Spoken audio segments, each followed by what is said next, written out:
When the 9th floor had dimmed most of its lights, and the corridor held nothing but the sound of a cart rolling somewhere far off, the woman in the gray uniform stepped into the room at the end of the hall, closed the door behind her, and began shaving a man who had no idea he was being shaved.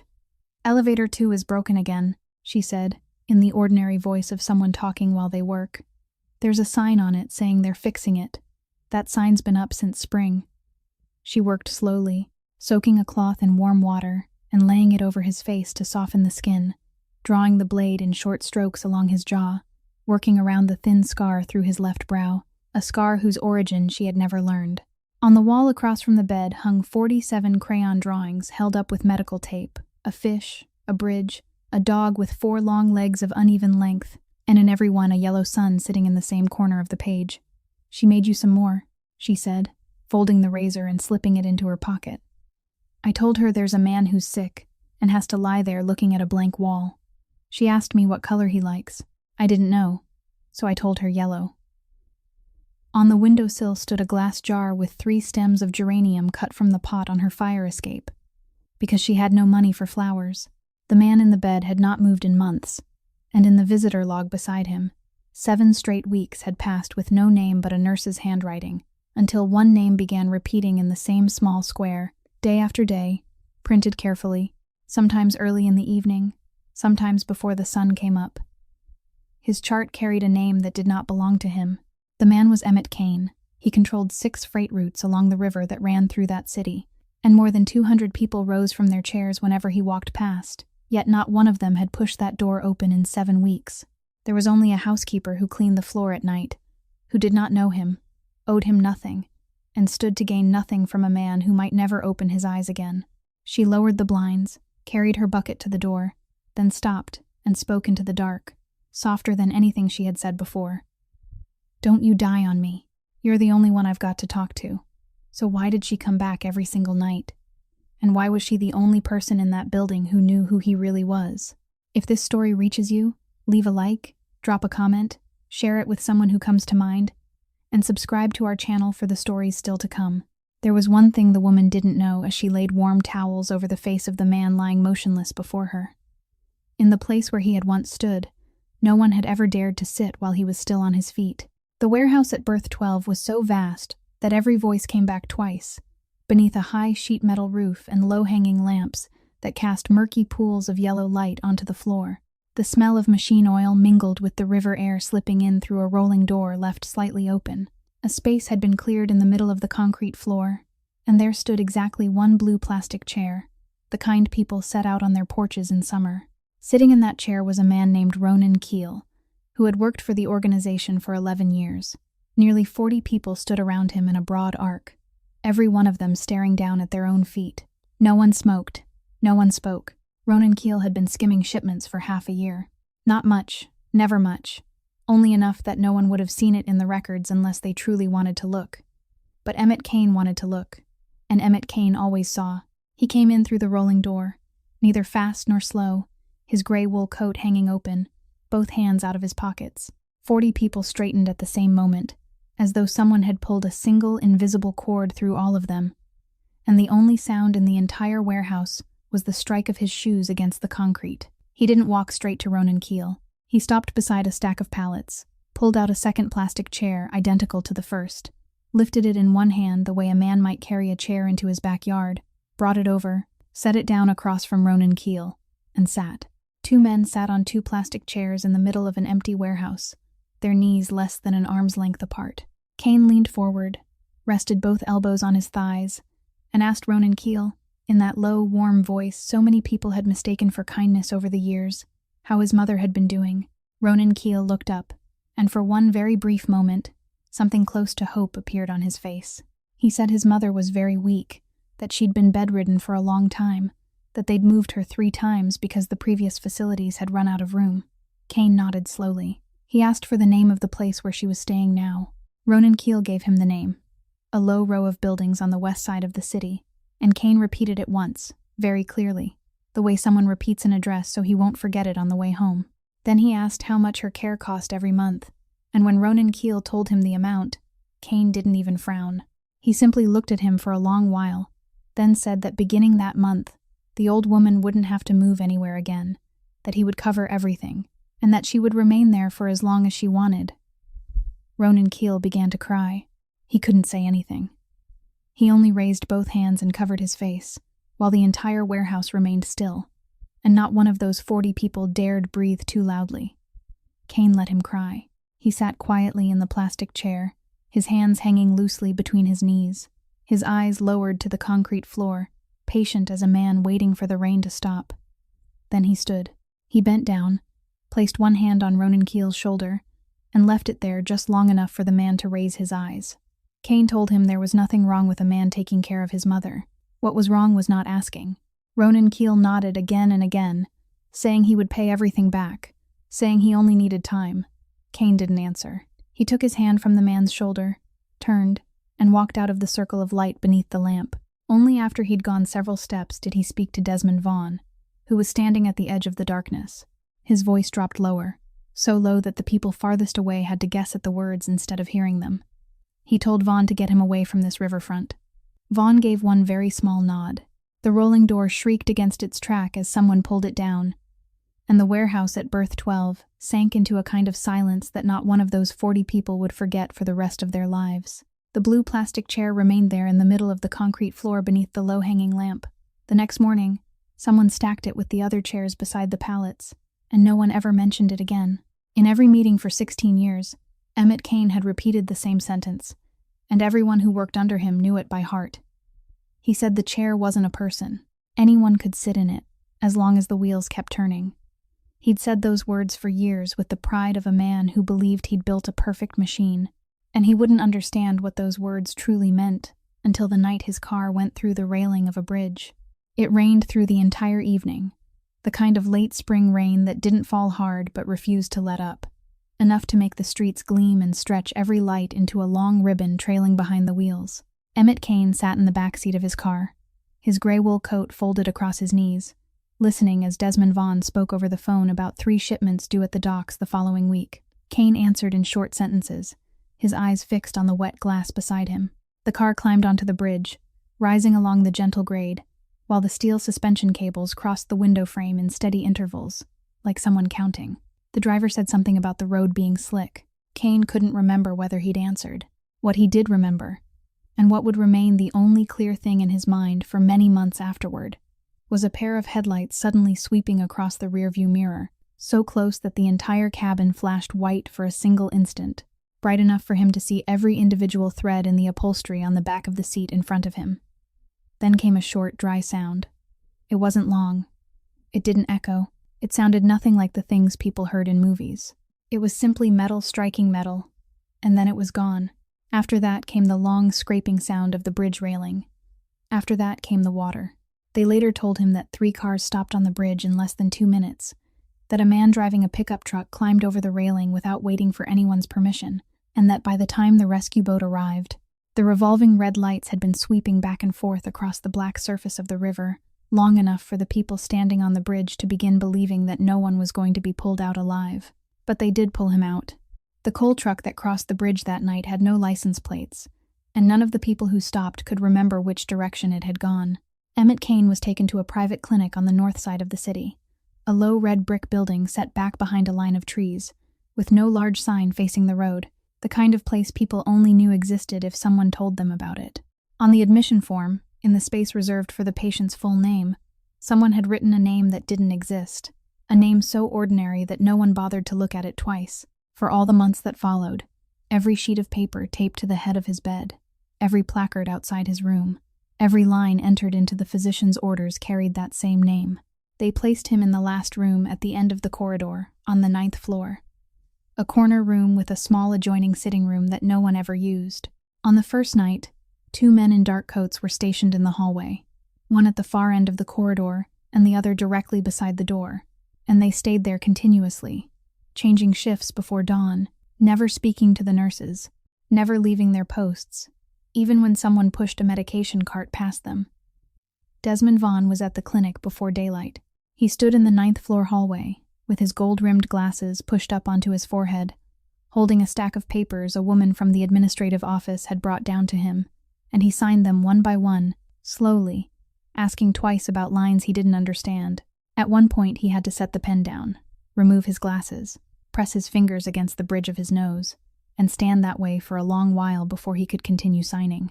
The nurse on duty that night would remember the sight of him years later, and she told a colleague that she'd been doing this work long enough to know the difference between a man who was genuinely heartbroken and one who had only shown up so people could say he'd been there. The man with the gold-rimmed glasses standing in that hallway before dawn, she said, was genuinely heartbroken. She wasn't wrong. That was exactly what made everything that followed so difficult to understand, because Desmond Vaughn, when he took off his glasses and stood motionless in the 9th floor hallway before sunrise, wasn't performing for anyone. Before he left the building that morning, he stopped outside the last room at the end of the corridor, rested one hand against the wooden doorframe, and told the 2 men sitting in the hall that no one was to enter except medical personnel. No exceptions, not even family. Then he took the elevator downstairs, walked out to his car, and began making the first phone calls. During the first 2 weeks, the 9th floor hallway was the busiest place in the entire building. People arrived early in the morning, coming in groups of 2 or 3, wearing dark coats and speaking to one another in low voices beside the vending machine, and every time the elevator doors opened, another bouquet of flowers came up. Orchids, white roses, arrangements so large that the administrative office had to borrow an extra rolling table just to hold them. Some people flew in from the coast, landed at the airport, and came straight here, their luggage still downstairs in the car. Someone brought a card signed by more than 30 people from berth 12. Their names crowded together across both sides until there was hardly any empty space left. Bernadette Holloway, the head nurse on the 9th floor day shift, had been doing this work for 24 years and had seen every kind of person pass through hallways like these, and she began noticing something she didn't mention to anyone. She noticed that some people would enter the last room at the end of the corridor, stand at the foot of the bed with their arms folded across their chests or their hands clasped behind their backs, and look down at the man lying there with grave expressions on their faces. They would remain that way just long enough that no one could accuse them of being in a hurry. Then their eyes would flick briefly toward their wrists, and then they would leave. She counted so many such visits that eventually she stopped counting. By the 3rd week, the number of visitors began to thin. Not suddenly, but the way water recedes from sand, so slowly that you had to watch carefully to notice it happening. By the 4th week, there were mornings when the only sounds on the entire 9th floor were the medication cart and the monitors. The flowers were still there, but no one brought any more, and the older arrangements began to droop, petals falling loosely across the windowsill, while the water in the vases turned cloudy and then faded into a pale green that carried a smell. Bernadette waited 3 days to see whether someone would come and replace them. No one did. She carried both large arrangements herself to the trash bin at the end of the hallway, poured the water from the vases into the sink, washed them clean with hot water, and returned them to the windowsill, because she thought that if she left it bare, the room would look like a room no one lived in anymore. That same week, the order was signed to remove the 2 men guarding the door. It arrived as an ordinary sheet of paper, delivered to the administrative office one afternoon, and the reason was written plainly and reasonably, that maintaining indefinite security for a patient with no short-term prognosis for recovery was unnecessary and an inefficient use of personnel, that the building already had its own access control system, and that the patient's condition had stabilized. Not one line on that page was wrong. Not one line could reasonably be challenged. The 2 men in dark coats received the notice that afternoon, and the next morning the chair beside the door of the last room stood empty. Later, someone moved it into storage with several broken chairs. Bernadette asked the administrative office one question, and they told her it had been the family's decision. She didn't ask anything else, because she was a nurse, and she had learned a long time ago that some doors brought nothing but trouble when you opened them. The only thing she did, and she did it very quietly, was begin writing her own name in the logbook on the table beside the bed every time she entered the room, so the page wouldn't remain empty. By the 2nd month, entire weeks went by without a single person from outside the building stepping onto the 9th floor to ask about the man in the last room. There were still phone calls, but they became less frequent, then stopped altogether. The medical bills continued to be paid automatically from an account, every month exactly on time, not a penny short and never a day late, and strangely enough, that was precisely what made everyone stop worrying about it. Because as long as the money kept arriving on time, no one thought anything was wrong. No one called to ask questions. No one came to check. No one wondered why the man in the most expensive room on the 9th floor didn't have a single family member beside him. Bernadette opened the curtains in his room on mornings when she had a free hand. But she wasn't always free, and there were days when the curtains stayed closed from morning until night and remained closed through the following day. By the end of spring, a thin gray line of dust had settled along the plastic edges of the blinds, tracing every slat, and the last room at the end of the corridor had become the kind of place anyone who had worked long enough in a building like that could recognize the moment they reached the doorway. A room with someone lying inside, but no one left standing outside. Josephine Barlow was assigned to the 9th floor night shift at the beginning of June, after the cleaning company picked up an additional contract at the red brick building on the north side of the city.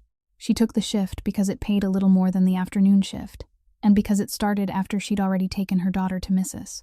Delphine Boyd's apartment at the end of their building's hallway, which meant she didn't have to choose between earning money and seeing the little girl before she went to sleep. She worked quietly, wearing soft-soled shoes, pushing a cleaning cart with one squeaking wheel that she'd reported twice but no one had fixed, and she followed the same order every night, beginning at one end of the corridor and working her way down. The first night she pushed her cart into the last room at the end of the hall. She did exactly what she did in every other room. She switched on the table lamp, just bright enough to work by, pulled the trash can out from beneath the cabinet, wiped down the rolling bedside table, then cleaned the windowsill. Then she turned to get another cloth, and when she looked up, the lamplight fell at an angle across the face of the man lying on the pillow, and her hand stopped in midair. She stood that way for a very long time. She recognized the thin scar crossing his left eyebrow before she recognized anything else, because she'd seen it many times before, always from a distance, whenever he walked through the thickly carpeted hallways of a large house on the hill to the west. And every time he passed, she would step aside with a cleaning cloth in her hand and lower her eyes to the floor, exactly as she'd been instructed to do on her first day. She had cleaned this man's house for 11 months. She knew he didn't drink coffee in the afternoon. She knew he didn't allow anyone into his study when the door was left partly closed. She knew he'd never asked her name, and she'd never once believed she had the right to ask why.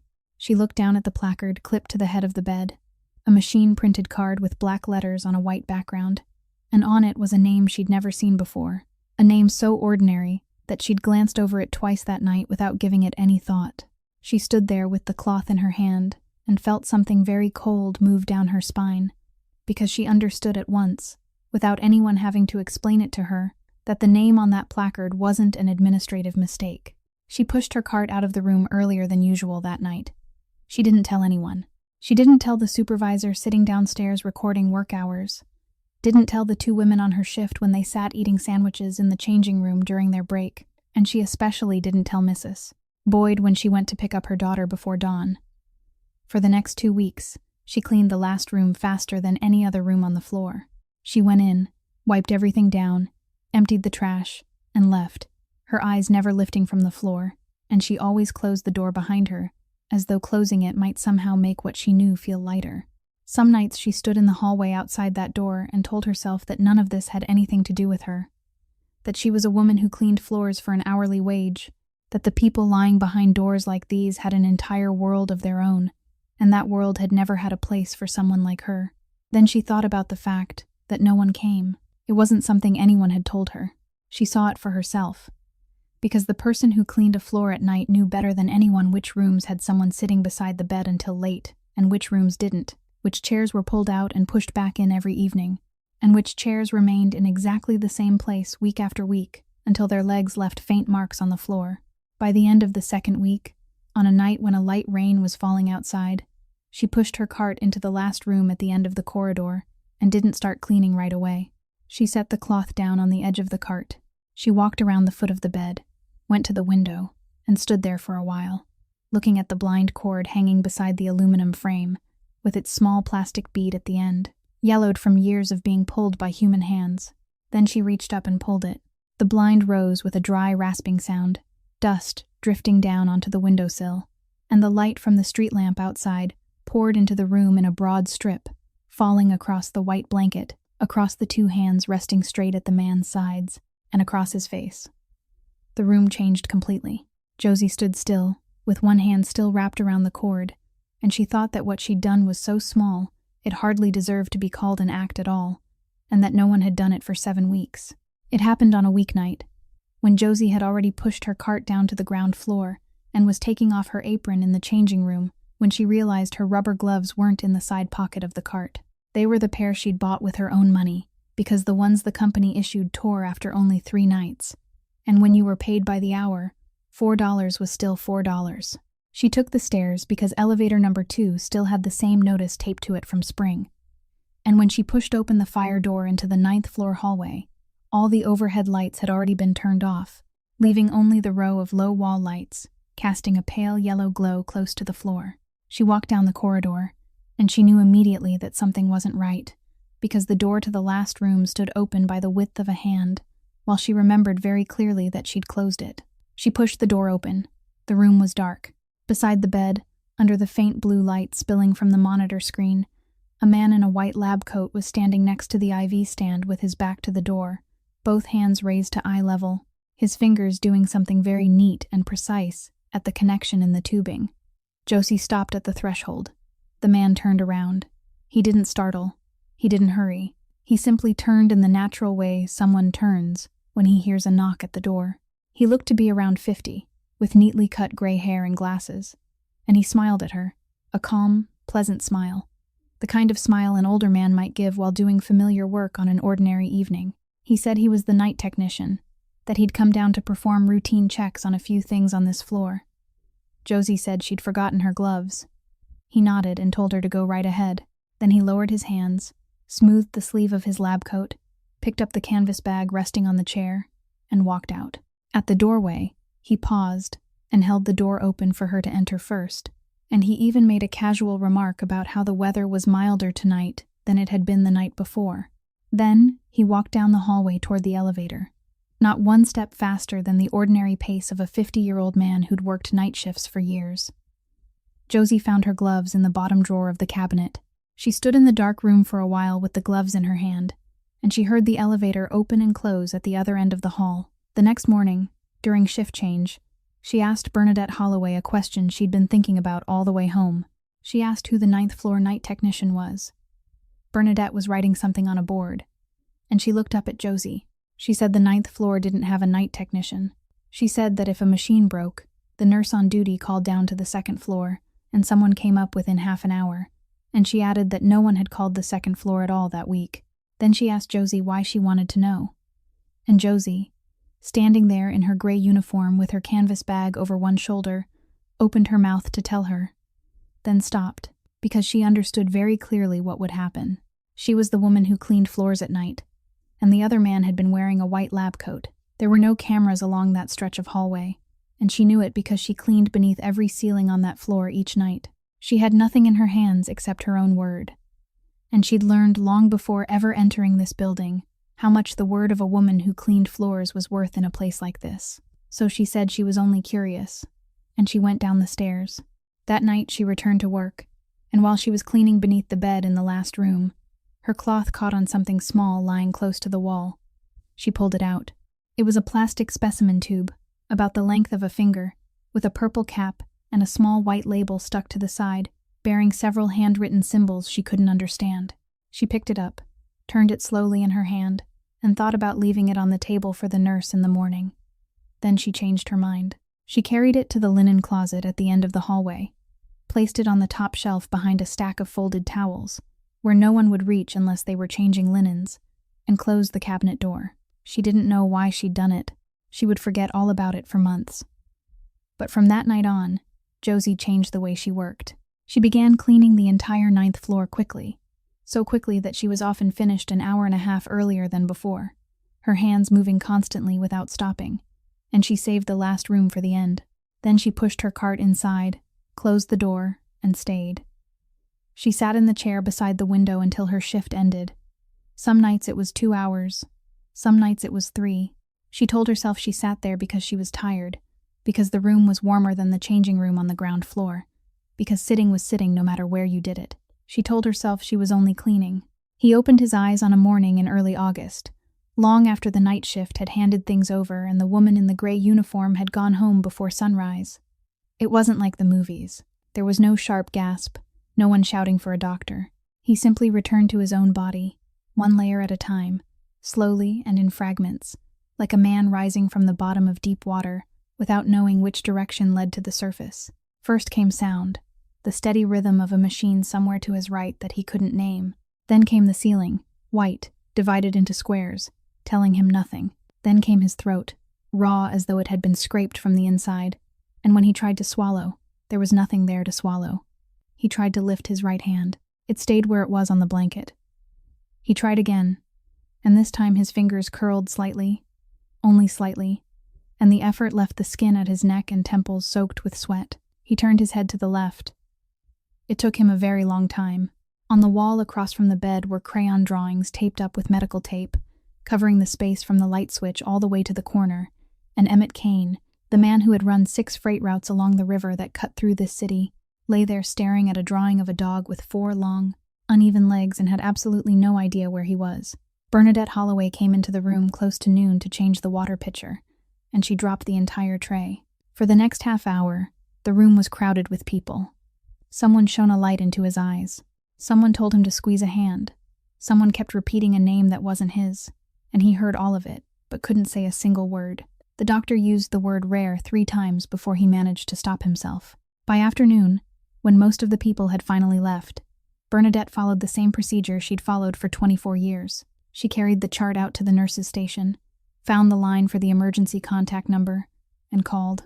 It rang for a long time before going to voicemail. She called again, voicemail again. She left a message, gave her name, gave the floor, explained the condition clearly, then sat there looking at the telephone for a while before calling a 3rd time.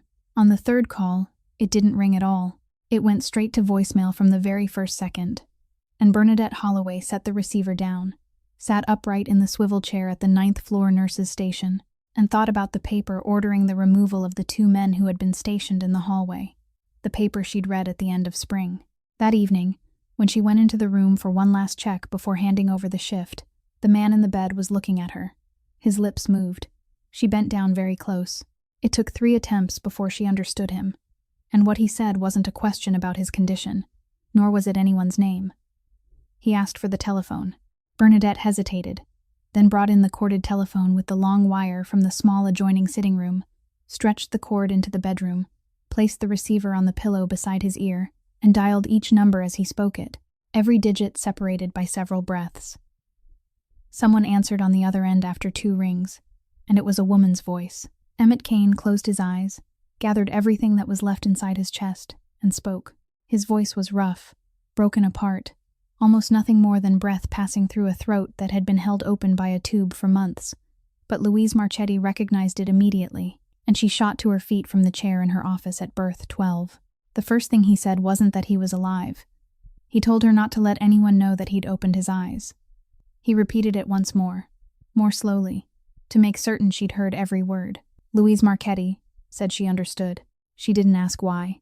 Then Emmett Kane drew in a long breath and asked his second question, the question he'd been turning over in his mind ever since he'd seen the empty chair in the hallway through the narrow opening of the door. He asked who had signed the order that sent the 2 men outside his room away. The news leaked out of the red brick building the way news always leaked out of places like that. Not through any official phone call, but through an accidental remark in the staff dining room, then through someone who repeated it to her husband, then through someone else after that. What escaped wasn't the truth, but a fragment of the truth worn down as it passed through too many mouths, that the patient in the last room at the end of the 9th floor hallway had begun showing signs of response, that someone had seen his eyelids move, that the doctors said it was still too early to draw any conclusions. And in less than 2 days, people were walking the 9th floor again, the way they had at the beginning of spring. Emmett Kane heard the first footsteps in the hallway and closed his eyes. He had practiced breathing slowly and evenly, so that his chest rose only slightly, and he had learned how to remain completely still even when someone lifted his wrist. Desmond Vaughn came on the first morning. He sat down in the chair beside the bed, pulled it closer, and took Kane's hand between both of his own. He sat that way for a long time without speaking. Then he said that the past 5 months had been the worst stretch of his entire life, that there had been nights when he drove out to berth 12 at midnight just to sit in his car and stare at the river, that he'd learned one thing, that a man never truly knew how much someone meant to him until the chair beside him was empty. His voice trembled. It wasn't the kind of tremor that came from acting. Kane lay there with his eyes closed, his hand resting motionless between Vaughn's hands, listening to every word.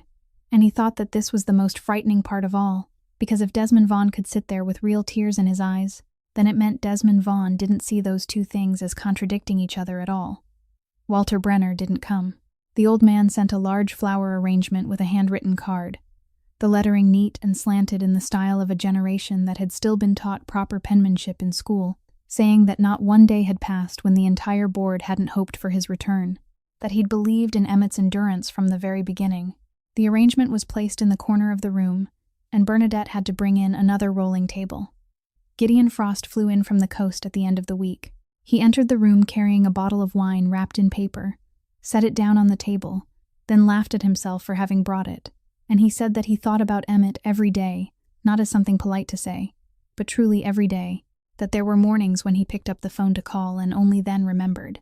He pulled the chair closer and sat down, rested one hand on the edge of the bed, and added that things outside were still running well, that everyone was keeping everything intact for the day Emmett came back, that no one had touched anything.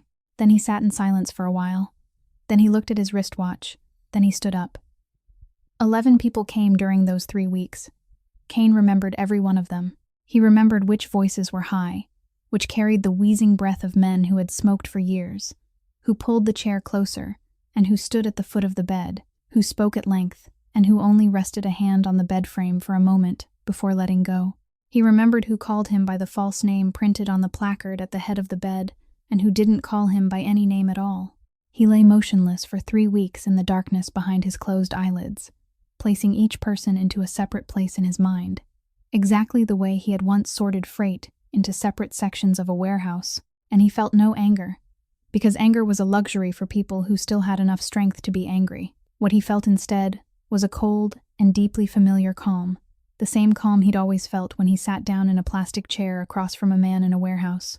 During those 3 weeks, 11 people walked into the last room at the end of the 9th floor hallway, stood beneath the light of a wall covered with children's crayon drawings held up by medical tape, said the kindest things they could think of, and then walked out, and not one of them asked who the drawings on the wall belonged to.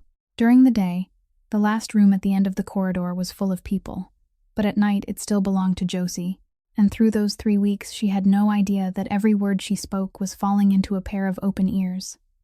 She kept doing what she had done all summer.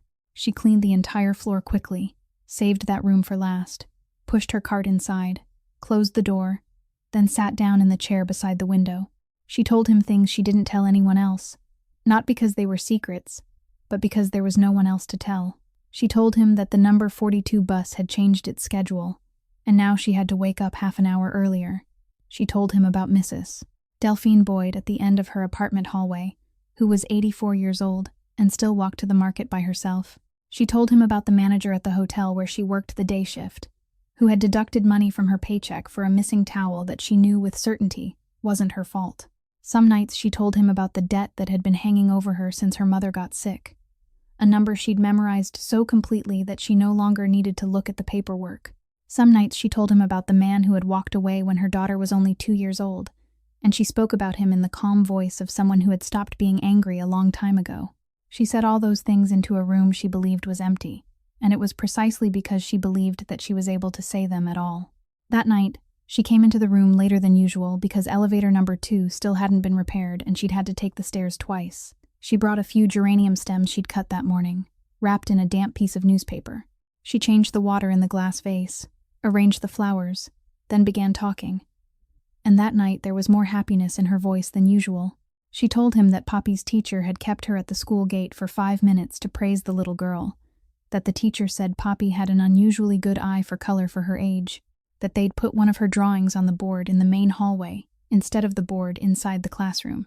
She told him that the little girl hadn't said a word about it when she came home, and only at dinner had she finally asked, "Mom, what does having an eye for color mean?" Josie laughed to herself as she told the story. Then she stood up, walked to the window, and lowered the blind the way she did every night before her shift ended. She picked up the glass vase to place it back in the center of the windowsill, and behind her, from the direction of the bed, a voice spoke. It was rough and low, breaking in the middle like a wooden door that hadn't been opened in years. It said only one word, It called her name. Josephine. The glass vase slipped from her hand and shattered against the tile with a sharp, clean crack, water spreading into a dark stain, the geranium stems scattered among the broken glass. Josie turned around, her back pressed against the windowsill, both hands gripping the cold stone edge behind her. On the bed, the man had opened his eyes.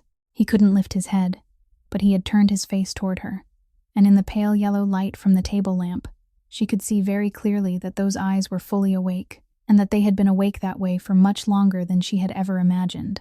She couldn't speak. She only stood there breathing, her heart pounding all the way up into her throat. Then she heard herself ask how long he'd been awake. He had to stop for breath before answering, and he said 3 weeks.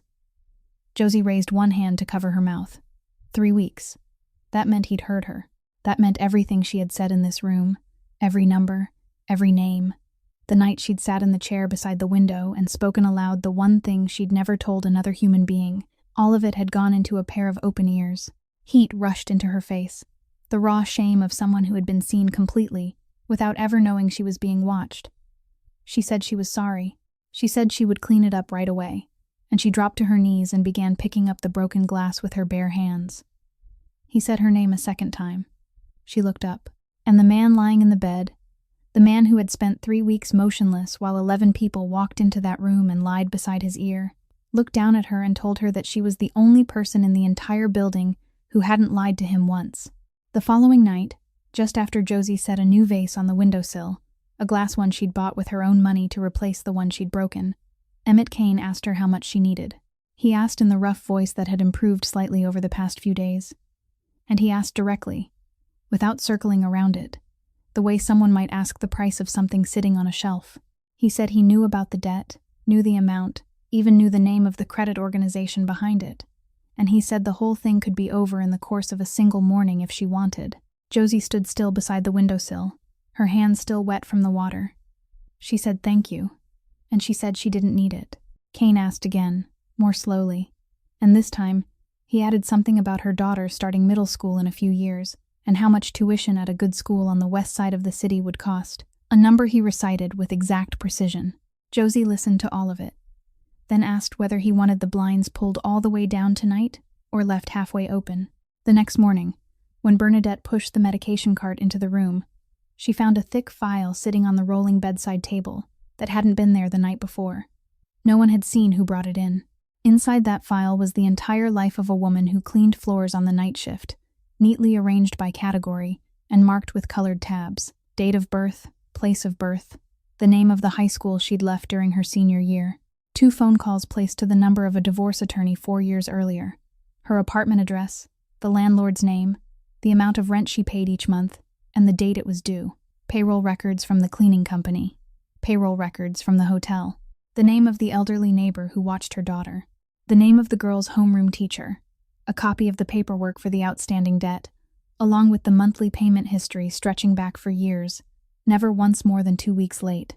And there was nothing else. Not a single call to any number connected to Birth 12. No unexplained money entering her account. No name worth circling. Emmett Kane lay there and read every page by having Bernadette turn them for him. And when she reached the final page, he told her to close the file and turn it face down. The man still couldn't sit up on his own. Still couldn't lift a full glass of water by himself, and yet in a single day, he'd made someone out there reconstruct an entire human life and place it on the table beside his bed. Over the nights that followed, he tested her in his own way. He mentioned casually that Birth 12 was short someone to cover the office. Easy work, paying 3 times what she earned cleaning floors. He said there was an empty apartment on the north side, close to a good school, with no one living in it. He let those remarks fall into the middle of conversation at exactly the places where 16 years of experience told him a person would reveal what they wanted. Josie received each one calmly, and every time she answered by asking him something very small, whether the water in the pitcher had gone cold, whether he wanted the pillow moved a little higher, whether he wanted the blinds all the way down tonight or left halfway open. Then word spread that he was fully awake, and the last room at the end of the corridor filled with white orchids. People brought gift baskets wrapped in cellophane, flower arrangements so large that more tables had to be brought in, and by afternoon there wasn't an inch of empty space left on the windowsill. That night, Josie pushed her cart inside, looked at the windowsill, then walked around and placed a few geranium stems on the edge of the sink in the bathroom. Carefully, the way someone sets down something they know there is no longer room for. She cleaned the floor, emptied the trash, then told him good night, and walked out. Kane lay there looking at the white orchids that cost many times more than a month's wages for the woman who had just stepped through the door. And the next morning, when Vaughn came, he told him to put the orchids on the floor. Vaughn thought he'd heard him wrong. Kane repeated himself. The orchids were placed on the tile against the wall, and the glass vase returned to the exact center of the windowsill, where it had always been. That night, Kane called Louise Marchetti for the second time. He spoke briefly and offered no explanation. He wanted every piece of recording equipment in that room, and along the stretch of hallway outside the door, removed before the night was over. Louise asked whether he wanted her to keep the old recordings. He told her to erase everything. She didn't ask another question. Louise Marchetti came one afternoon carrying a leather briefcase worn at the corners, and the expression of someone who had calculated every possible outcome during the drive over. She was the foreman at Berth 12, the only woman to hold that position anywhere in the entire river system, and she didn't waste time. She said that at the end of the month there would be a vote at the Berth 12 warehouse, and that the vote wasn't about handing control back to anyone. It was about selling. 3 freight routes, including the southern route Kane had spent 4 years fighting to acquire, would be transferred to the group on the coast, and the man arranging the entire deal was Gideon Frost. The documents were already prepared. The board had been notified. Walter Brenner had submitted his support in writing, arguing that an organization couldn't remain suspended forever, in a state of waiting for a man who might never be able to return to work.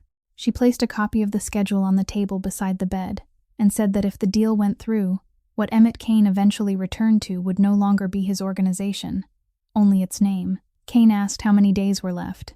She told him the number.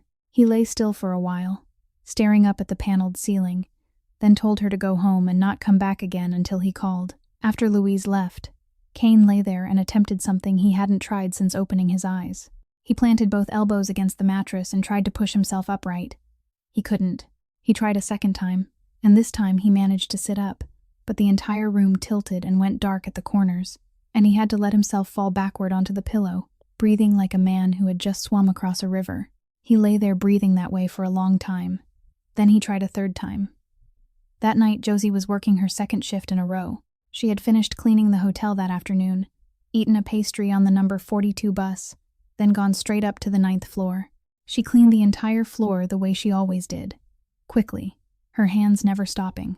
And by the time she pushed her cart into the last room at the end of the corridor, both of her feet were numb inside her soft-soled shoes. She mopped the floor, changed the water, and placed a few geranium stems in the vase. Then she sat down in the chair beside the window, intending to rest for only a moment.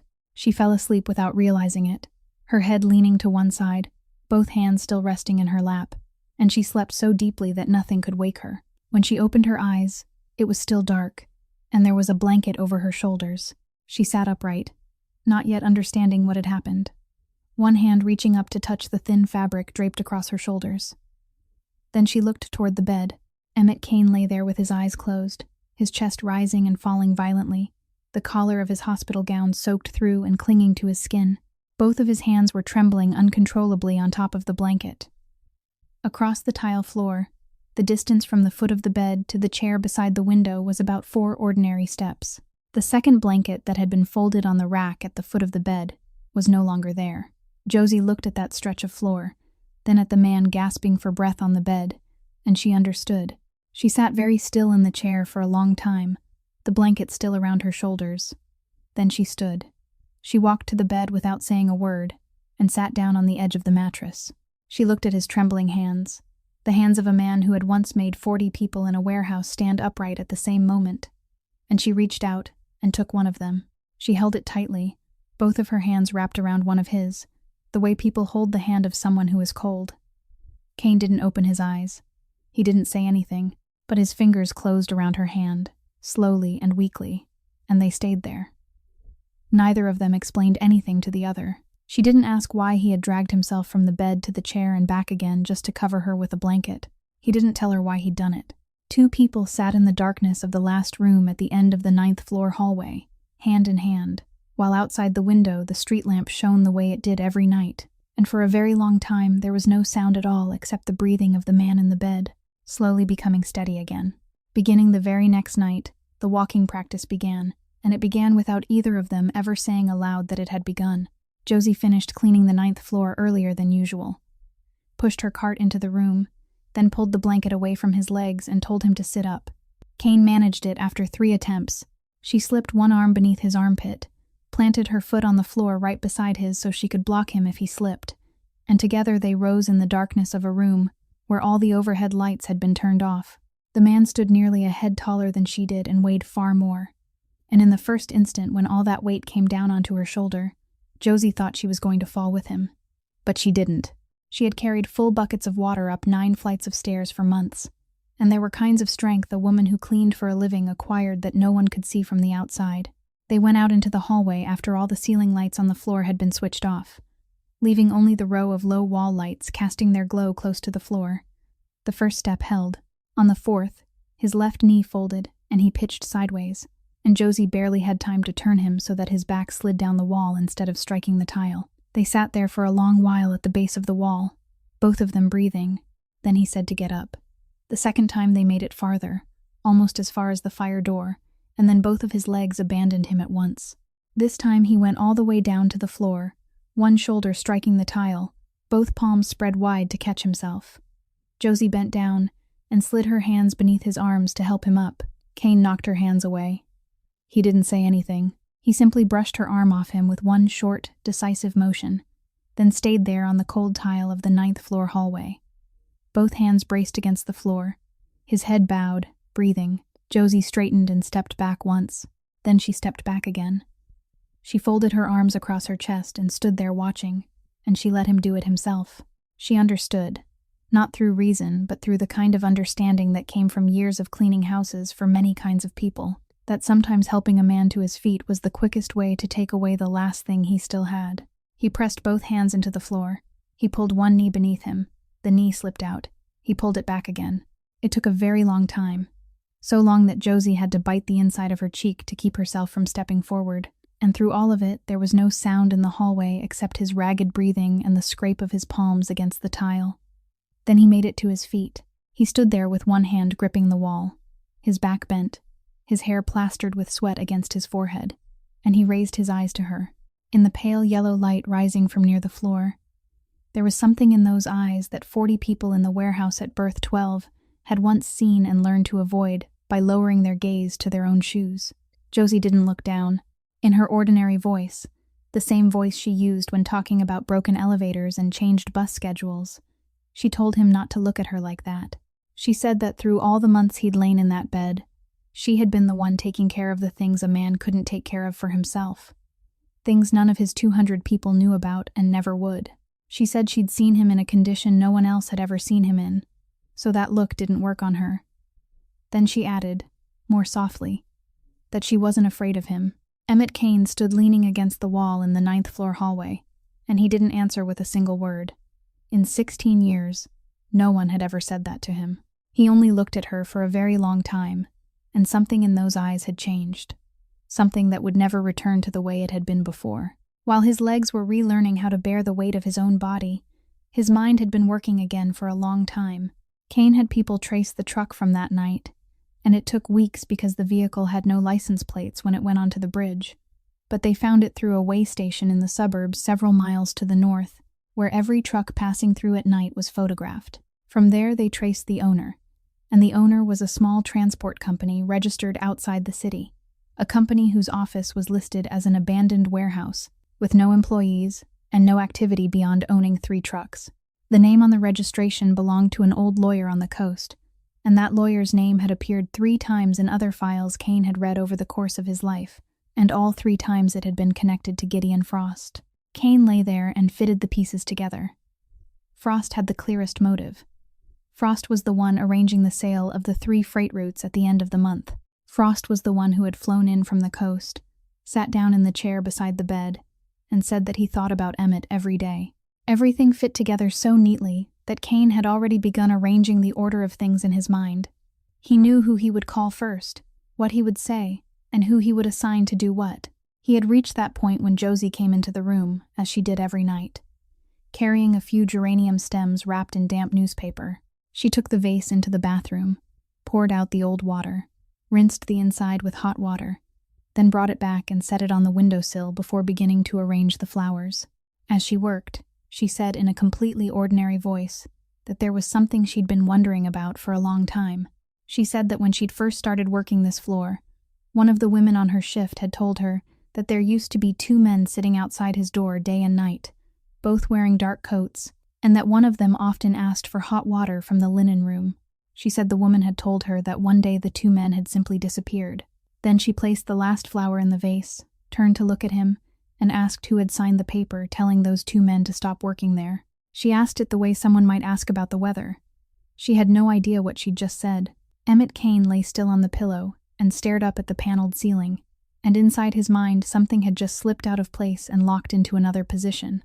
Because Gideon Frost was on the coast, many hours away by car, and Gideon Frost had no authority to sign anything involving personnel assignments inside this river system.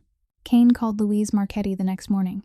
2 days later she came, opened her leather briefcase worn at the corners, and placed a copy on the table beside his bed.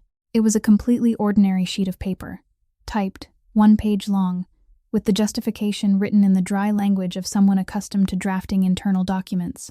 Kane read it twice. Then he looked down at the signature in the lower right corner. It wasn't Desmond Vaughn's signature. It was the neat, slanted handwriting of a man from the generation that had still been taught proper penmanship in school, the same handwriting Kane had seen on the card that came with the large flower arrangement sitting in the corner of his room for weeks, the arrangement sent by a man who had never once crossed the threshold of that room. Walter Brenner. Kane lay there with the paper resting on his chest for a long time. He waited for the anger. He knew anger well. He knew how it came, where it rose from, how it lowered his voice by a register when it arrived. But it didn't come. What came instead was something entirely different, heavier and slower, something that settled inside his chest and refused to leave. It was closer to shame than anything else, because that sheet of paper wasn't an act of betrayal. It was a move. It had been written in entirely reasonable language, justified in terms of the organization's best interests, signed by a man who didn't need to enter this room even once in order to do what he'd done. No one could point to it and say it was wrong. They had simply removed 2 chairs from outside a door and allowed whatever was going to happen. And Emmett Kane lay there in the last room at the end of the 9th floor hallway, beneath a wall covered with children's crayon drawings, and understood that he had no right to be surprised, because he was the one who had taught them that move. The following night, he told her, he sat propped against the raised back of the bed, the sheet of paper with the neat, slanted signature lying face down on the blanket beside his hand, and he told her everything he had planned during those 3 weeks when he had lain motionless listening to people walk into that room. He gave every name in order. He said who would lose what, and when they would lose it. He spoke about the loans a man on the coast had secured with things he never should have pledged, and how it would take only 3 phone calls to have all those loans called in at once. He spoke about an older man with beautiful handwriting, about the house by the lake where the old man had lived for 20 years, and about whose name actually appeared on the papers for that house. He spoke about Desmond Vaughn, and when he reached that name, his voice didn't change at all, and that was what made it frightening. He told her everything, slowly, leaving out no detail, like a man reciting an inventory he had already committed to memory. Josie stood beside the windowsill and listened from beginning to end. She didn't interrupt him once. When he finished, the room remained silent for a long while, and the monitor beside the right side of the bed continued its steady beeping. Then she spoke. She said that every night for the past several months, she had walked into this room. She said she had done things for him that she had never told anyone about, that she had stood there on nights when not one person in the entire building remembered him, that she had sat in that chair until the end of her shift, while both her feet had gone numb from being on them since morning. She said she had done those things because she believed there was a human being lying in that bed who didn't deserve to be abandoned. Then she said that if what he had just described was what he intended to do once he could stand again, then for the past 5 months she had been caring for a man only so that he could wake up and go destroy other people, and she didn't want any part of that. She said the last sentence very softly, that if he did it, she wouldn't come back to this room again. Emmett Kane looked at her. Then he spoke, and his voice dropped by a register. It was the voice 40 people in a warehouse had heard once and remembered for the rest of their lives, low and calm and warm, a voice that seemed to make the air in the room grow heavier. He told her she was standing in a room she didn't understand. He said the people whose names he had just given her weren't people who had made mistakes. They were people who had calculated everything very carefully, and they had calculated that if he never opened his eyes, everything would end neatly, while if he did open them, they could still walk into this room, hold his hand, and cry. He said the only reason he was still lying there instead of at the bottom of the river was an accident of chance, and that those people weren't going to stop simply because a woman who cleaned floors thought what they were doing was wrong. He told her she didn't understand the world he lived in, and that she should be grateful she didn't have to. Josie stood still. She didn't take a single step backward. She listened to every word, and when he finished, she remained exactly where she was, both hands hanging at her sides, looking straight at him. Then she said that maybe she truly didn't understand his world, but she understood this room, because this room had belonged to her for 7 weeks before it ever belonged to him. She said she had finished saying what she wanted to say. Then she turned and walked to the windowsill. She picked up the glass vase, pulled out the geranium stems that had wilted from the day before, wrapped them in the newspaper, and set the vase back in the exact center of the windowsill. She pushed her cleaning cart toward the door. At the threshold she paused for a moment, but she didn't turn around, and she said she was going back to work. Then the door closed behind her, and Emmett Kane sat alone in the last room at the end of the 9th floor hallway, with the paper lying face down on the blanket and an empty glass vase on the windowsill. She didn't come back for 4 nights. She still cleaned the 9th floor because that was her job, but she did the last room at the end of the corridor early, while there were still people moving through the hallway, and she worked quickly before leaving. On the 5th night, as she walked toward the parking lot behind the red brick building to catch the number 42 bus at the stop across the street, a black car was parked across the pedestrian path, its nose pointed toward the gate, headlights off, but engine still running. 3 men stood outside the car. One leaned against the hood. The other 2 stood several steps apart with their hands in the pockets of their coats, and none of them moved toward her. Desmond Vaughn stepped out of the back seat. He wore his gold-rimmed glasses and a long charcoal gray coat, and he greeted her by her first name, very politely, his voice warm, like an older man meeting someone he knew. He said he'd heard about her. He said what she'd done over the past several months was something very few people were still capable of doing these days, and that he sincerely admired her for it. Then he slipped both hands into his coat pockets, looked toward the dark line of trees across the parking lot, and added that he'd recently spent some time reviewing a few old account books. He said that among those papers was a debt that had been erased, but it had been erased in pencil rather than ink. Then he turned to look at her, still wearing that same pleasant expression, and said that anything erased in pencil could always be written back in. Josie stood still with her canvas bag over one shoulder and said nothing. She didn't understand everything he'd just said, but she understood enough, and she felt the cold rising from the soles of her feet. Then a car door closed at the far end of the lot. Emmett Kane came toward them with a cane, every step slow, his gray wool coat over the clothes he'd been wearing inside the hospital. It was the first time he'd left the red brick building since the night on the bridge, and it took him a long time to cross that stretch of pavement, and not one of the 6 people standing there spoke a word while he did. He stopped about 2 arm lengths from Vaughn. He didn't raise his voice. He didn't lower it. He simply reached inside his coat, took out a brown envelope, and held it toward him. Vaughn accepted it, opened it, pulled out several sheets of paper, and read them beneath the harsh overhead light of the parking lot. Kane let him finish every page. Then he said those were copies. He said the originals were currently in 3 different places, in the hands of 3 people who didn't know one another and had no reason ever to meet, and that all 3 places had received exactly the same instruction. The instruction was simple. If anything happened to the woman standing behind him, even if she merely lost her job, even if it was nothing more than a strange phone call to her landlord, all 3 would open at the same time. He said it once and didn't repeat himself. Desmond Vaughn stood there holding the papers, and for one very brief moment, the pleasant expression slipped from his face. Then he asked Kane what he intended to do to him.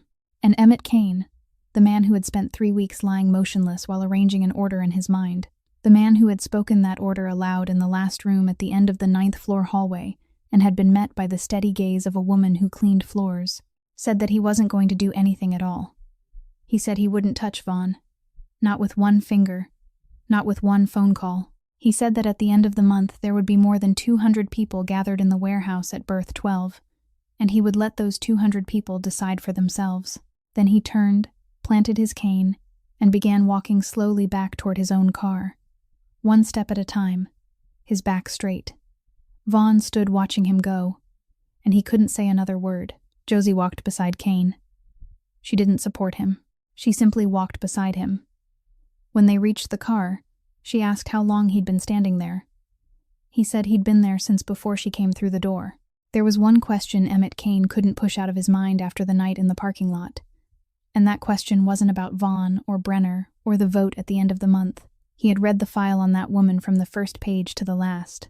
There was no motive in it. There wasn't a single thread connecting her to anyone. And a man who had spent 16 years surviving by finding the thing every person wanted couldn't stand the feeling of looking at someone and finding nothing at all. So he called Harold Pruitt, the old man, who had once served as the house manager of the large home on the hill to the west, had retired more than a year earlier and gone to live with his daughter in another state, and he arrived in less than 2 days, wearing a proper coat, his hat held in his hands, still carrying himself with the discipline of a man who had spent 40 years working in great houses. He sat down in the chair beside the bed, and Kane asked him about the household staff who had worked in that house, asked who had come and gone during the period 2 years earlier. Pruitt remembered everything. He gave every name, every date, and when he reached one particular name, Kane told him to stop and tell him more. Pruitt nodded, stayed quiet for a moment, then said that he remembered that incident because it was the only time in all the years he had worked there that he hadn't been able to understand his employer. He said that one afternoon, a young housekeeper who hadn't been on the job very long was cleaning the study and dropped a desk clock onto the hardwood floor. He said that when he ran in, she was already on her knees picking up the broken pieces one by one, both hands trembling so badly that she could barely hold any of them properly, and she didn't plead, didn't cry, didn't say a word. She only kept picking them up. He explained that according to the rules, she should have been dismissed immediately, and the incident should have been entered into her employment record. And once something like that went into the record, she wouldn't have been able to find work in any other household in the city. Then he said that the owner walked past the study doorway. Pruitt said Kane stopped only briefly. So briefly that Pruitt had assumed he hadn't noticed anything at all, then continued walking. And when he passed the place where Pruitt was standing, he said only one sentence: "Let it go, and advance her 3 months' wages." Kane listened to all of it, and he remembered nothing. He truly didn't remember. He searched through his mind and couldn't find that afternoon anywhere, couldn't find her face, couldn't find the sound of the clock breaking. He said it aloud, that he didn't remember. Harold Pruitt looked at him for a while, then said that he knew Kane wouldn't remember, and that was exactly why he had kept thinking about it for the past 2 years. Then the old man continued, and his voice grew much lower. He said he knew what that clock was. He said it wasn't expensive because it was a valuable antique. It was expensive because someone had spent a great deal of money and many years tracking it down and buying it back after it had been sold long ago. He said it was the only thing left from the woman who had taken in the boy Emmett Kane for longer than anyone else during all the homes he'd passed through, the only woman in that part of his life who had called him by his name instead of by his case number. Pruitt said that was why he'd stood frozen in the hallway that afternoon, because he had been certain his employer would dismiss the girl immediately. But he hadn't. And Pruitt said he had thought about that moment for years and could come up with only one explanation. That afternoon, his employer hadn't looked at the clock at all. He had looked at the trembling hands of the young woman kneeling on the floor. That night, Josie came into the room as usual. Kane asked her about it, and she set the vase down on the windowsill and told him the story in her calm voice, adding nothing and leaving nothing out. She said she had taken the job in that house to work off a debt her former husband had left behind. She said the 3 months' wages advanced that day hadn't been given to her in cash. It had been a piece of paper wiping away the entire debt, and she had never known who signed it. Then she said, still in the same steady voice, that the money freed by that paper had paid for the surgery her daughter needed that fall, that the operation had been successful, and that the little girl was healthy now and went to school like every other child. Kane couldn't say anything. Josie turned to look at him, and she said she hadn't come here because he was a good man, because she didn't think he was a good man. She said she had come because there had been one afternoon when he had been kind before he had time to think about it, kind in a moment so brief that he'd forgotten it by the time he reached the door, and she had lived on that moment for 2 years. She said that when she saw him lying there, with no one coming, no one remembering. She thought that moment deserved to be given back. It came back to her one morning while she was changing towels in the linen closet at the end of the 9th floor hallway. And it came back all at once. The way a name you have been trying to remember for an entire week suddenly appears in your mind while you are washing dishes. She stood there with a stack of towels in her arms, then set them down, reached behind the top shelf, and pulled out a plastic specimen tube about the length of a finger, with a purple cap and a small white label bearing several handwritten markings. It was still exactly where she had left it months earlier, behind the stack of folded towels, where no one ever reached. She carried it down to the room and placed it on the table beside the bed. Kane looked at it for a very long time before asking where she had found it. She told him about the night she had gone back upstairs because she had forgotten her gloves, about the gray-haired man in the white lab coat standing beside the IV stand, about his calm smile and the remark he had made about the weather, about the way he had held the door open for her to walk inside. She told him that she had asked Bernadette, and Bernadette had said there was no night technician assigned to that floor. She told him that she had almost said something to someone and then decided against it, because she was the woman who cleaned floors and the other man had been wearing a white lab coat, and there were no cameras along that stretch of hallway. Emmett Kane lay still and listened to all of it. Then he told her to go get Bernadette Holloway. Everything after that happened very slowly and very quietly. The specimen tube was sent out for testing at an outside facility, without going through the laboratory inside the red brick building, and at the same time Bernadette pulled every monitoring record from the last room at the end of the corridor covering all the months he had lain there. So many pages that they had to be divided into 3 binders. The results came back nearly a week later. They were written in dry language, without a single word that carried any emotion. Lines stating that the blood sample contained a substance that was not part of the prescribed treatment protocol, that the substance did not appear on the list of medications dispensed to this patient, and that there was no physician's order anywhere in the chart that could explain its presence. Bernadette read the paper 3 times, then sat down in the chair beside the window and didn't get up for a long while. She understood what it meant before Kane did, because she had been doing this work for 24 years. She compared the results against the monitoring charts and showed him what she had noticed. During the first months, there had been stretches when all of his numbers declined in ways no one could explain, then stabilized, then declined again, regularly but intermittently, and when she traced those periods backward through the timeline, she saw that they became less frequent, and then stopped entirely around the beginning of summer. She didn't say what came next. She didn't need to, because the beginning of summer was when a woman who cleaned floors on the night shift had started rushing through the entire 9th floor, and then sitting in the last room at the end of the corridor until her shift was over. The gray-haired man in the white lab coat hadn't been coming there to take anything away. He had been coming there to put something in, and he had been able to come many times during the weeks when that room was dark and there was no one inside except a man who couldn't open his eyes.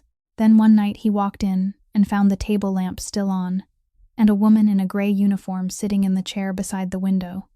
And after that, it was the same every night.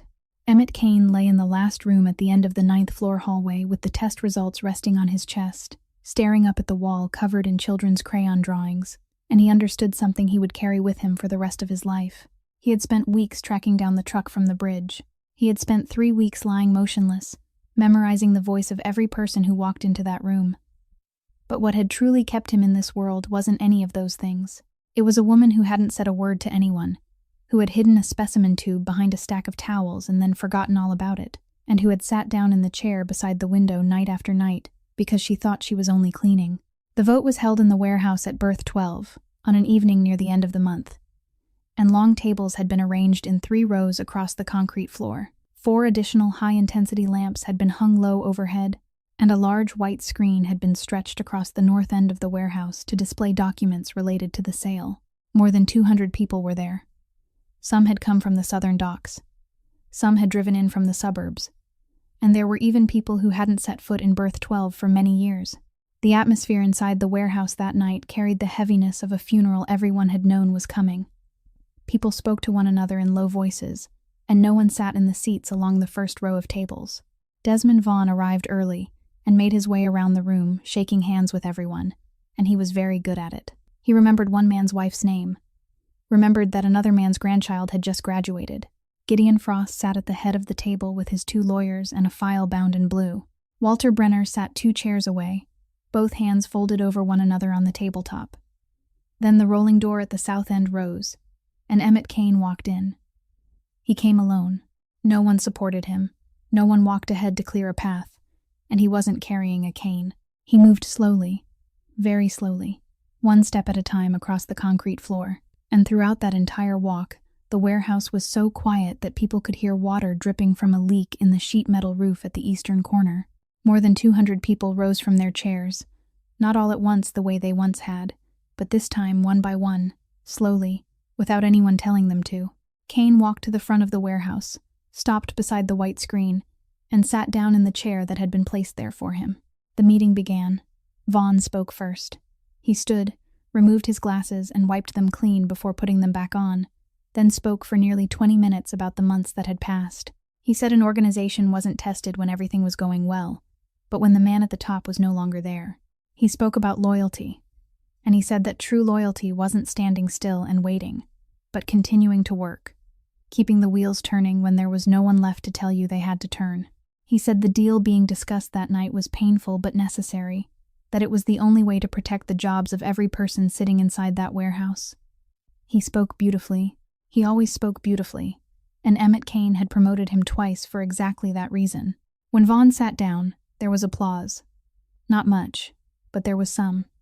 Then Kane stood. A small podium with a microphone had been set up at the front of the warehouse, but he didn't walk toward it.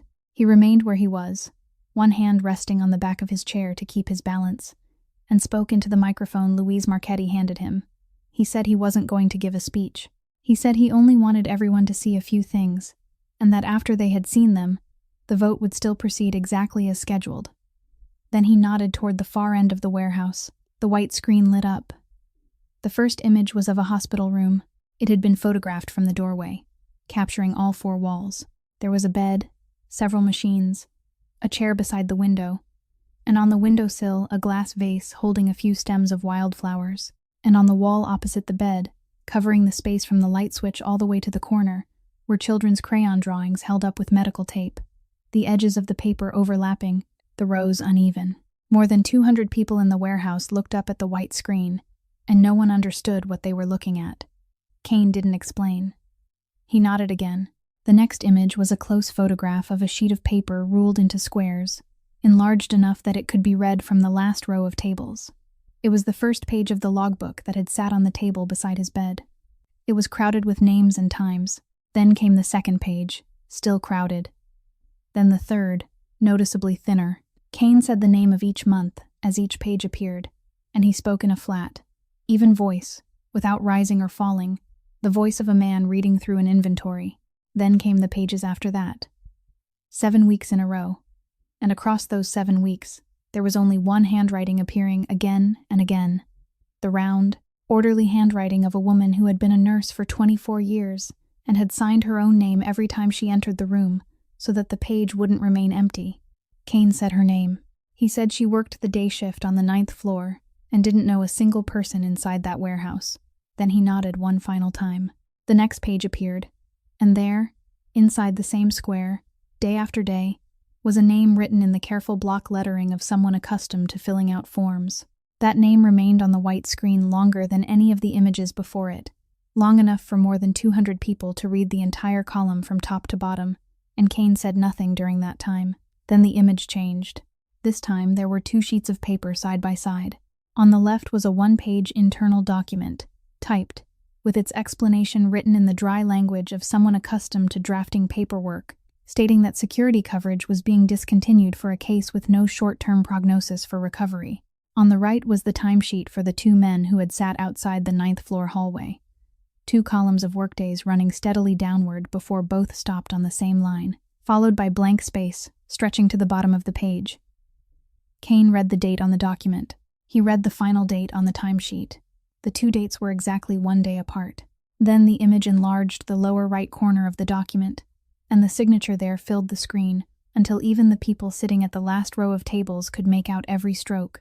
The neat, graceful slant of someone from a generation that had still been taught proper handwriting in school. Somewhere in the warehouse, a chair shifted. Walter Brenner didn't move. The old man remained seated with both hands folded on the tabletop, his eyes fixed straight ahead on the screen, and he didn't turn his head to the left or to the right. The next image showed 2 sets of data printed from the system. One was the access card log from the main entrance of the red brick building. The other was the parking ticket record from the garage behind it. Kane read 3 dates. He read only the dates, not the names. And he left those 3 lines glowing on the screen, while the entire warehouse compared them for themselves with the column of names in the logbook they had seen only minutes earlier. There were days when an access card had been used at the main entrance. A car had entered the garage and left again less than half an hour later. And yet not a single new line had been entered in the 9th floor logbook. A man had entered the building, had created a record showing that he had come, then had left without ever going upstairs. Kane didn't say a single word about it. He stood there with one hand resting on the back of the chair and allowed more than 200 people to find the name they were looking for on their own. Then came the final image, and it was completely different from everything before it, because it was nothing more than a printed laboratory report from an outside facility, crowded with dry lines of text that carried no emotion at all. Kane read exactly 3 lines aloud. He read the line stating that the blood sample contained a substance that wasn't part of the prescribed treatment protocol. He read the line stating that the substance wasn't included among the medications dispensed to the patient. He read the line stating that there was no physician's order anywhere in the medical record that could explain its presence. Then he lowered the microphone.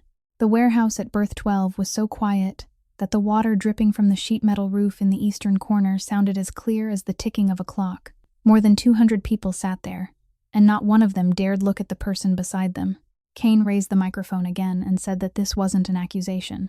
He said he wasn't standing there to charge anyone with anything, because everything that had just appeared on that screen was completely reasonable. Every sheet of paper had been written in language no one could point to and call wrong, and every person whose name appeared there had only done exactly what they had been taught to do. He said this was a declaration. Then he said the one thing no one in that warehouse had expected to hear. He said the person most responsible for everything they had just seen on that white screen was the man holding the microphone. He said that for 16 years he had stood inside that warehouse and told all of them that the chair wasn't a person, that anyone could sit in it as long as the wheels kept turning, and he said that he had believed that was strength. He said that over the past 5 months he had tested that belief himself, with more than 200 people and a board, and he said the result of that experiment was hanging on the wall of a room on the 9th floor, held up with medical tape. Then he placed the microphone on the chair, turned, and walked toward the rolling door at the south end. He pulled it open. Night air from the river swept into the warehouse, carrying the smell of water and machine oil, while the high-intensity lights outside cast a long strip of brightness across the concrete floor. Kane turned back toward the more than 200 people inside and said that he wasn't going to touch anyone that night. He said the door was open, that anyone who wanted to follow Desmond Vaughn could walk out now, and that no one would stop them, no one would write down their name, and there would be no consequences. Then he stepped aside. Desmond Vaughn rose from his chair. He stood very straight, adjusted the collar of his coat, and walked between the 2 long rows of tables toward the open rolling door, with the stride of a man who still believed there would be people following behind him. Halfway there, he slowed. Near the door, he stopped completely and turned his head back. More than 200 people remained seated in their chairs. Not one of them stood. Not one of them looked at him. Desmond Vaughn remained there for one very brief moment, then turned away and walked out alone into the darkness of the warehouse yard. And no one inside that warehouse ever saw him again. The vote that night went ahead exactly as scheduled, and the sale of the 3 freight routes was rejected by a margin so decisive that Gideon Frost didn't bother asking for a recount. He left Berth 12 before midnight with his 2 lawyers and the blue-bound file that had never once been opened. Walter Brenner stayed until the end, and after everyone else had risen from their chairs, the old man came to stand in front of Kane and spoke for nearly 10 minutes about the duty of a board when the person in charge had been incapacitated for an extended period, about how he had acted entirely within the authority granted to him by the bylaws, about how nothing he had done violated any rule.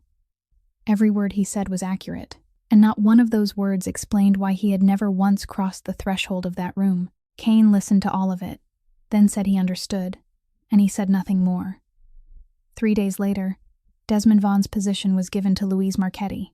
She wasn't the person with the most seniority, nor was she the person anyone seated at the front row of tables would have expected. But during the month when Emmett Kane had still been lying motionless in the last room at the end of the corridor and had no power to reward anyone for anything, She had been the one who refused to sign over the southern freight route when Vaughn ordered her to do it, had put her reasons for refusing into writing, and had been pushed down to the night shift at the docks because of it. She had placed her own name on the losing side at a time when there was no one left who could compensate her for doing so, and Kane told her that from that day forward, that was the only standard he cared about. Arthur Pell, the old lawyer who had drafted all the documents for the permanent transfer of control at the beginning of summer, was kept on. He was the only person in the entire organization who brought his own file and placed it on the table before anyone asked him to, and he said that he had written what he was told to write, and that he wasn't going to pretend he had objected. Kane said it was the first honest sentence he had heard from the legal department in 10 years. That night, after most of the lights in the red brick building had been turned off, Emmett Kane sat alone in the last room at the end of the hallway and took out the sheet of paper he had written during the 3 weeks he lay motionless. It was still in the drawer of the bedside table, folded into quarters, its edges worn from being opened and folded again so many times. He unfolded it and read it once from top to bottom. Every name, every order, everything that was to be done, and exactly when it was to happen. Then he took the glass ashtray that no one had ever used in that room, set it on the blanket in front of him, touched a flame to one corner of the paper, and watched it burn. He remained there until nothing was left but a thin layer of ash, and there was no one else in the room, and he never told anyone about it, not then and not later. The matter with Josie happened one morning in the cafeteria on the ground floor, a place with several plastic tables and an old coffee machine. He had tried every way he knew for weeks.